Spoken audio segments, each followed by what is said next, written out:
Hello and welcome back to another Pokemon Leaks and Theories in a kind of new format, so we'll get straight into that. But today we have a lot of news to go over. It's going to be about Pokemon Champions and mainly about Pokemon Legends Z to A. So if you do enjoy the video, make sure to like and subscribe. It really helps out and you can unsubscribe anytime. Let's just get straight into it. First piece of news, we're going to start straight off with Pokemon Champions, a game I'm quite looking forward to. But apparently it's going to be digital only, which is stirring quite a few... It's causing a lot of issues at the moment, and particularly for myself, I don't particularly care. I was probably going to buy it digitally anyways, but apparently for a lot of people are unhappy in regards to, one, it's going to be digital only, like I said, and also we are talking it's going to have to require online network to play the game.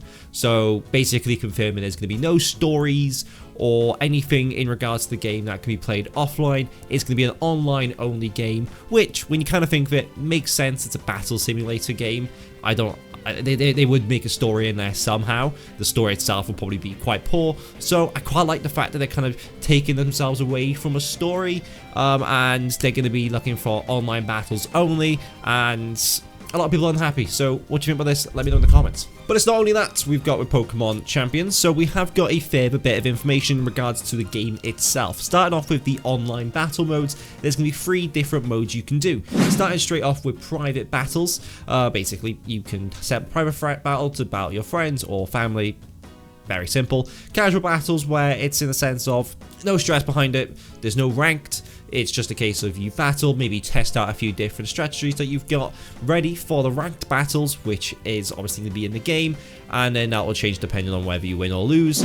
So probably what we're expecting from the game, but it's quite nice to not have it confirmed per se, but this is from Nintendo Soup, so a decently reputable source. I take it back, it was confirmed that the game's official Japanese website and the eShop page is updated with further information, including the information for this section. So I'm an idiot, it is confirmed. Moving with that, we've also got the Pokemon Home compatibility. So we know it's going to be compatible to Pokemon Home as confirmed in the Nintendo Direct, or the Pokemon Direct specifically. It's going to be compatible with Pokemon Home. But we know the exact details in regards to how compatible it's going to be. So Pokemon can be transferred over, limited to Pokemon that appear in Pokemon Champions. So not all Pokemon will be in the game straight away, but the Pokemon who are, you can transfer over, for example, from Scarlet and Violet into Pokemon Home. But Pokemon that are obtained in Pokemon Champions, they have to stay in Pokemon Champions. They can't be transferred over into Pokemon Home, which kind of makes me think to myself, maybe there's something specific about these Pokemon, but then if they're transferred over, why can't they be transferred back? Or it's just a case of what's the real point in transferring them over from Pokemon Champions. So I don't know if that's to be changing in the future. We don't know. It very well could do. But as of release, the game itself, when you catch a Pokemon in Pokemon Champions or obtain it or however you do, it's going to be staying in Pokemon Champions, which could potentially mean you can edit Pokemon with their specific stats, or I don't know, maybe they just don't want to do it. You never know with Nintendo, let's be honest. Next, we got a tweet from Pill Enthusiast saying it's going to be interesting to see if we get another set of starter Pokemon like in the original X and Y, which is very true. You get the Kalos starters obviously at the start of the game, and then you get the Kanto starters. You can choose between them, and they like to give you a lot of Pokemon in those games, like just here's a Lapras or here's a Mega Lucario. It was quite strange. I enjoyed the games. But Sickle's lab is in the games, located at the end of Wild Area 1, as you can see in the picture on the screen now. So you might be able to access it in the early game, and then they do go on to say that they are hoping for Mega Kalos starters. Myself personally, I've got to agree. I would love the idea that you can get these. I think it would be a great idea in the sense that you've got the 3 choices, and then each one's got their own Mega Pokemon. And then, seeing if I went for Froakie and got Mega Greninja, I can still catch Fennekin and Chespin, but it's just a case of I won't be able to get their Mega Evolutions per se. Like in Legends Arceus, you can catch the Pokemon in the wild. I wanted to be the same in this game, except, you know, you get the extra choice. Because it was something that was quite cool back in X and Y, getting that extra choice of starters. I think it would just be quite cool that we got a better way to get the Kalos starters, and especially a Mega Greninja, because Mega Greninja would be sick, and we all want Mega Greninja. Moving over to the final story, we've got the Lumiose City map confirmed, literally on the Pokemon website.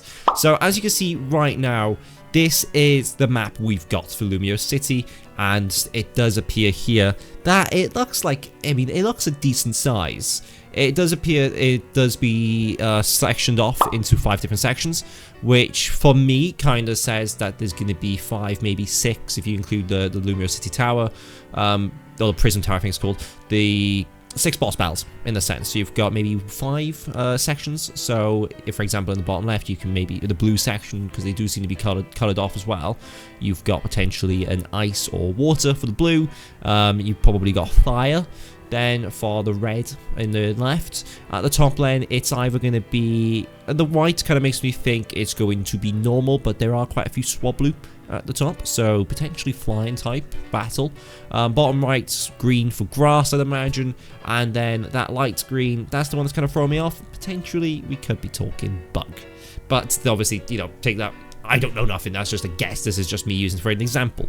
So there could be a boss battle in each of these, kind of like in Legends Arceus, you had the totem Pokemon. I think that was called, was that was Unova. But you would have each boss battle in each section, potentially the big final boss battle then being in the Prism Tower itself, which would be quite cool. I think it would be a cool way to kind of section each place off. You probably won't be able to access each certain places before you know, maybe you start off in the green section, which is probably what I'd imagine you would start off with, the grass section, we'll say, and then once you do that, then you could potentially go into the water one, or potentially going to the bug one, if it is bug, for example, and then you probably have access to the Prism Tower in some sort of sense straight away. But that's probably how I'd imagine it's going to go regarding this map itself. I think it could be done very cool. What do you think about what we spoke about today? Let me know in the comments down below, and make sure you have a lovely day. Take care.